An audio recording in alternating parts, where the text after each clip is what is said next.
Welcome to the next Brady broadcast. It's your math teacher, Mrs. Brady. Connor, hello. Nacho, here's my shout out. Sam, both Sams. Hi, ladies. Riley, welcome. Jackie, Andrew, you make me smile. Arturo, I've got you. Berto, I've got you in my sights. Jared, you too. Hi, guys. All right, enough of the introductions. No more romper room. Today, we're going to tackle finding rational roots. Basically, we're going to learn how we factor polynomials when their degree is greater than or equal to 3. So we're looking at cubics and higher when certain things don't work. We can't find the GCF. We've tried factor by grouping, and factor by grouping doesn't work. It's not a special quartic where we've used x squared instead of x, and it's not a sum or difference of perfect cubes. What on earth do we do? And this is a good example. This is a cubic that can't be factored by any of these methods. How do we factor them? Well, they're factorable, and this is how we do it. There's an algebraic method to finding the zeros of a polynomial. And this method is what we're going to learn. There's a lot that's involved, but we're going to take it step by step. So you guys agree with me, I know we've talked about this, that not all curves cross the x-axis at really nice numbers. What happens if I have a curve that crosses in here? What is this number? It's not the number 1, it's not the number 2, so it's not an integer. We have to look at other numbers. What do you think those numbers are called? Fractions.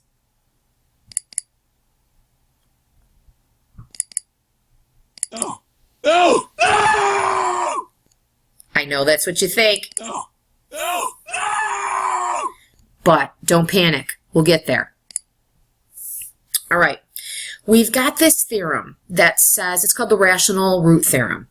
And it says that as long as our polynomial is in standard form, so this is a really fancy way of writing any polynomial in standard form.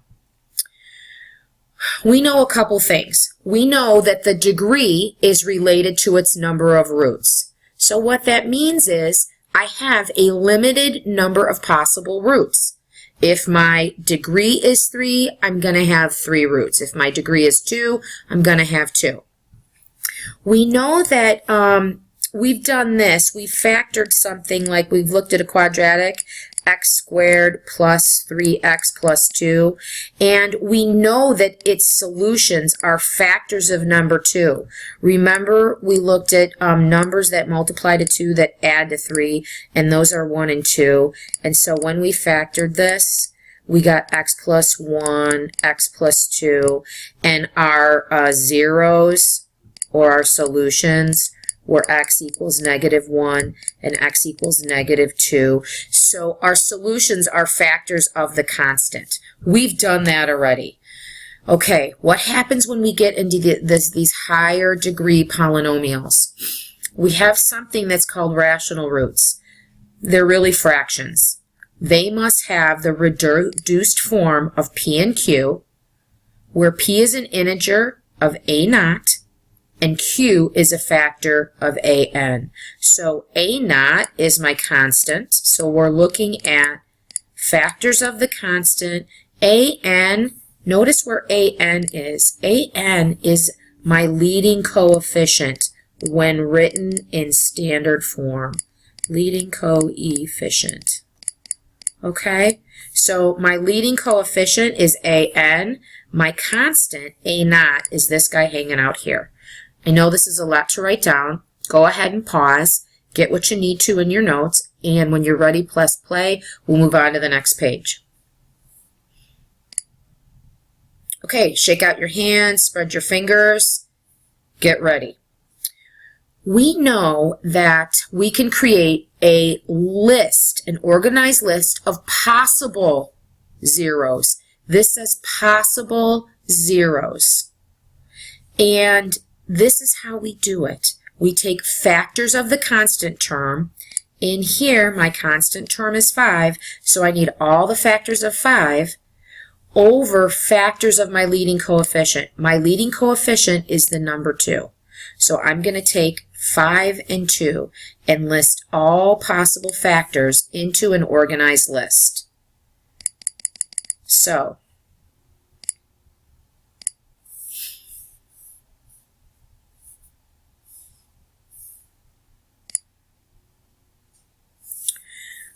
my factors of 5, my factors of the number 5, this is my P list. Factors of 5, how come I lost my writing?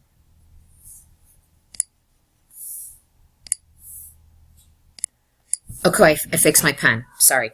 First step, we're going to find what we're going to call the P's. The P's are my factors of the number 5. So factors that multiply to 5 are positive and negative 1 and positive and negative 5. And then I put that over all my Q's. Q's are factors of my leading coefficient. Well, my leading coefficient is the number 2. Numbers that multiply to 2 are positive and negative 1 and positive and negative 2. So here's kind of the wacky part. I am going to take all combinations here. I'm going to look at all combinations. The first thing I'm going to touch is I'm going to go ahead and take the number 1 and write it over all possible denominators. So I'm going to take plus or minus 1, and I'm going to write him over plus or minus 1, and then I'm going to take him again, plus or minus 1, and I'm going to write him over my other choice in the denominator, plus or minus 2.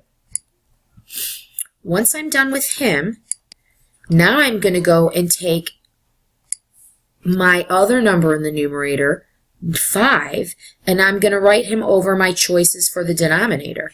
So I'm going to take plus or minus 5, and my choices for my denominator are the number 1, whoops, I don't want to use yellow, plus or minus 1, I got that from here, or 2, plus or minus 2. So these are my possible roots. What I need to do here now is clean up my list. So I'm going to go through and actually simplify. What's 1 divided by 1? My possible roots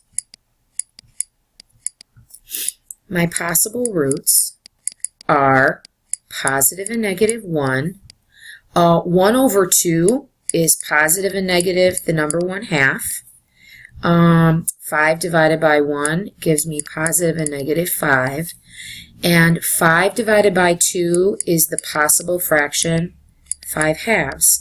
But now I'm going to put this in order from small to large. It's easier when we check our answers. So 1/2 comes first. So 1/2 is a possible 0 of this polynomial. After 1/2, the number 1 comes next. Positive and negative 1. And then 5 divided by 2 is 2.5.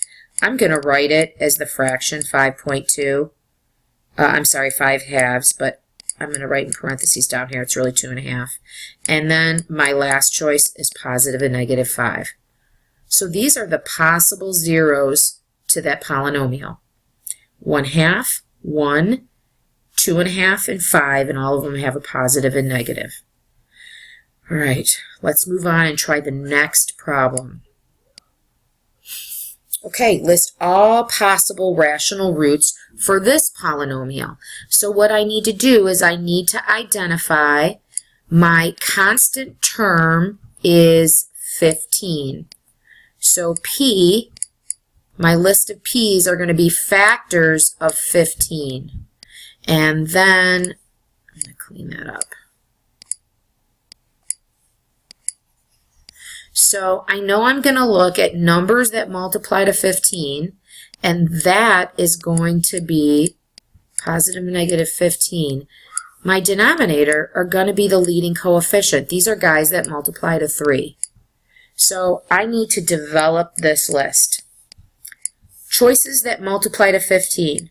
Positive and negative 1, positive and negative 3, positive and negative 5, positive and negative 15.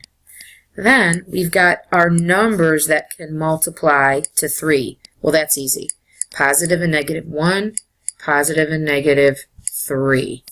Now my job is to take all combinations of numerator over denominator. So what am I going to write here? This is where I figure out my combinations. Combos. So the first thing I'm going to start with is I'm going to take 1 and put them over every choice for my denominator. So I've got 2 choices for denominator. So I'm going to put positive and negative 1, positive and negative 1. Then I'm going to come through and write my choices for the denominator. Positive and negative 1, positive and negative 3. Now I'm going to come through and I'm going to look at my choices for my next number, which is 3. So I'm going to write positive and negative 3 twice. And my choices for my denominator are 1s and 3s. So there's a 1, there's a 3. He's done. Now I have to do the same thing with negative 5. So my choices are positive and negative 5, and I write them twice because I have 2 different choices for my denominator again. Positive and negative 1, positive and negative 3. And he's done. And now I go and I look at 15. So I've got positive and negative 15. I write them twice because I have 2 different choices for my denominator. A positive and negative 1 and a positive and negative 3. So once you get the hang of it, it's not too bad, but I agree, it does look like a lot. All right, now it's time to simplify. So we've got to come through and simplify these numbers. So let's simplify. Okay, so now we have to simplify. Sorry, my pen broke down, so I had to restart everything. All right, so let's simplify. 1 divided by 1, 1. 1 divided by 3 gives me positive and negative 1/3. 3 divided by 1 is nice. I get positive and negative 3. I come over here, and 3 divided by 3 simplifies to the number 1, which we already have. So I don't have to worry about him. 5 divided by 1 gives me positive and negative 5. 5 divided by 3, that simplifies to 5/3, so I'm going to leave them. 15 gives me positive and negative 15 divided by 1. And last but not least, 15 divided by 3, that simplifies to the number 5, which I already have, so I don't need to repeat. So if I put these in order from the smallest to the largest, I'm going to go, my smallest is 1/3, positive and negative 1/3. My next number would be positive and negative 1. Then 5/3 is really 1 2/3, so I'm going to put him down, but I'm going to write him as 5/3. And then I would go to the number 3, then the number 5, and lastly the number 15. What does this mean? These numbers are our possible zeros. These are possible zeros to our polynomial. 1, 2, 3, 4, 5. There's 6 of them. Yikes. There's 6 possible zeros. Okay? We're going to put all this together in upcoming lessons, but we've got 6 possible zeros. Okay. Next, I would like you to figure this out, and I need my screen shade. Whoops. Okay. I would like you to list all possible rational roots for this polynomial. What I want you to do is I want you to pause it, and I want you to go and figure out all the numbers that are my P, my Q, and how to simplify them. Once you figured that back out, I'm going to work through it with you, but I want you to pause it and try this on your own because that's where the learning occurs. Okay? All right. So what I did, I hope you figured out that your leading coefficient is 3. So you're looking at factors of the number 3. And then I hope you went and said, well, my constant term is 8. And I'm going to do the factors of 8. And I hope you started with that. Then we have to go through and put it in this form P over Q. So we would do P over Q. And now this is where we're going to go develop our list. This is really just the start of it. So the first thing I need to do is take 1, and I hope you put 1 over my 2 choices for my denominator, which are positive and negative 1 and positive and negative 3. Then I hope you went through and I hope you took the number 2. And I hope you put 2 over our 2 denominators, which would be positive and negative 1, positive and negative 3. Then I hope you went through and you took the number 4 and you wrote him down twice, and you put the choices for our denominator, positive and negative 1, positive and negative 3. And last but not least, we're going to look at positive and negative 8. And I hope you wrote him down twice and put him over the numbers 1 and 3. Then I hope you went and you simplified. And what you said was we've got positive and negative 1, positive and negative 1/3, positive and negative 2, positive and negative 2/3. We don't have a 4 yet, so positive and negative 4. We don't have positive and negative 4/3 yet. Then we'd come through and say positive and negative 8 and positive and negative 8/3. Well, let's put these guys in order from smallest to largest. So positive and negative 1/3 goes first. Then 2/3 would go next. Positive and negative 2/3. Well, 3/3 would be my next number, but he's the number 1. So positive and negative 1. Then next I'm going to come through and say 4/3. That's 1 1/3. So positive and negative 4/3. And then I'm going to come through and say positive and negative 2. Then I'm going to say positive and negative 8/3 because this is 2 and 2/3. And then I'm going to say positive and negative 4 and positive and negative 8. So my number of choices are 1, 2, 3, 4, 5, 6, 7, 8. Oh my gosh, 8 times 2 because we have the signs. There's 16 possible zeros that we will be working with in future lessons. So this is your answer, and this is what I hope you wrote down. All right, next slide. We're going to talk about using the rational root theorem, and that is the whole reason we found all these P's and Q's. So here's your process that I want you to write down. I want you to write down, we're going to use the rational root theorem. Here's the procedure.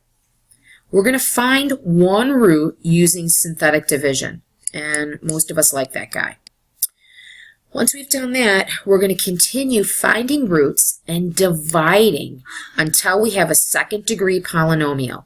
A second degree polynomial is somebody x squared, and then we're going to use any method we can to solve the quadratic. So we're either going to use the ABC method, or we'll have to go to quadratic formula, who I know is your favorite. Okay, this was our first problem that we did. This is my first example. So what we wrote down for our possible roots are these guys. Okay, we took down. We did our P's and Q's and we came up with this. So these are our possible zeros. So after we do that, we're going to find one root using synthetic division. So what I'm going to do is I'm going to pick one of these and figure out who might work nicely. So I'm going to probably start with positive or negative 1 because it's one of the easiest. Okay, So what I'm going to do is I'm going to take, I have to write this down here, 2x cubed minus x squared plus 2x plus 5, and I am going to try positive 1 as one of the roots. Okay, so what we're going to do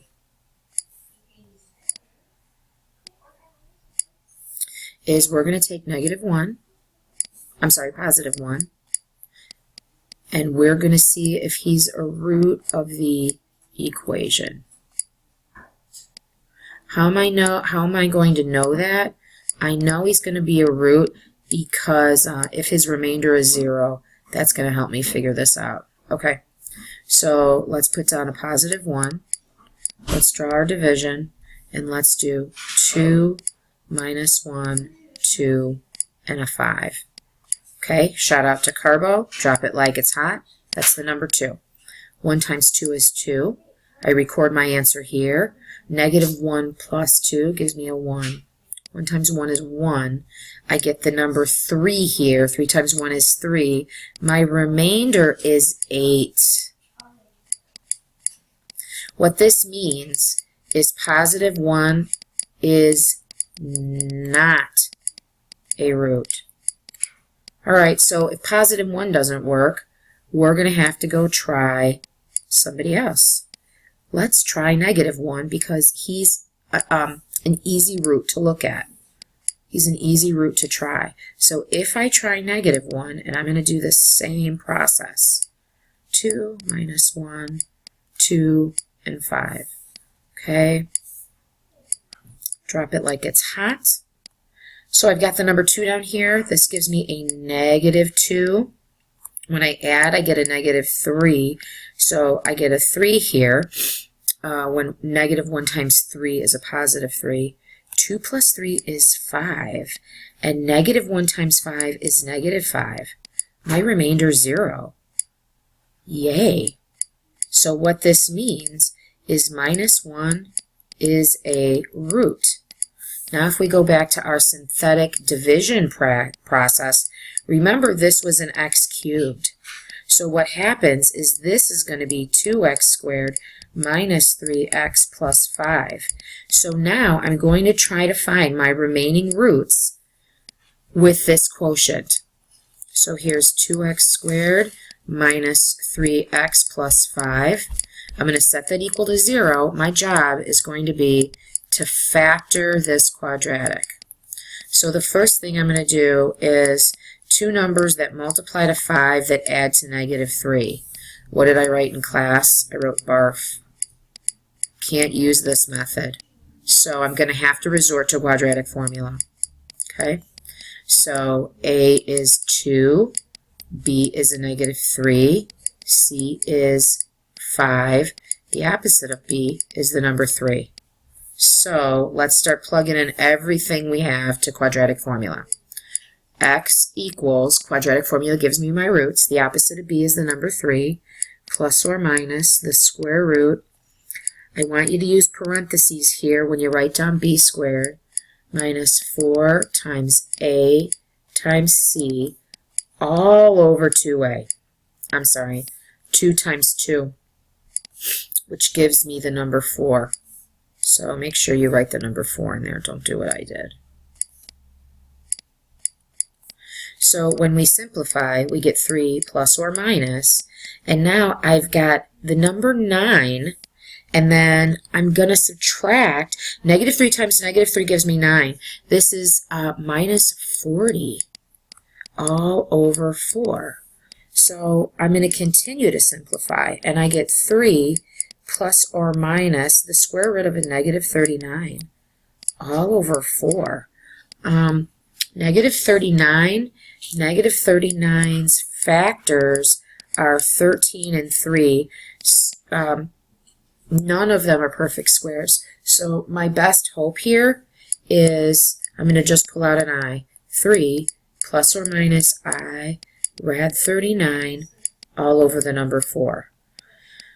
So I've got my solutions, my roots to this polynomial. My roots are this pair, 3 plus or minus I rad 39 all over 4. And remember I found that one root using synthetic division. Minus 1 is a root. And then I've got x equals minus 1. I found him from synthetic division. I found the other two using quadratic formula. And that is my answer. These are the roots to that polynomial. Holy cow. All right. This is what I'd like you to do. Tomorrow, we are going to practice finding the possible and actual roots using this procedure. We're going to do this over a couple days because it's a lot of work. Your entrance slip, when you come into class, I need to see that you have found all possible rational roots. So I want your list here. Give me your list of possible using your P's and Q's. I'm going to give you a hint. There's 8. And we're going to actually then factor this thing. We're going to start class using this problem. Have a great night. Your code word is fraction.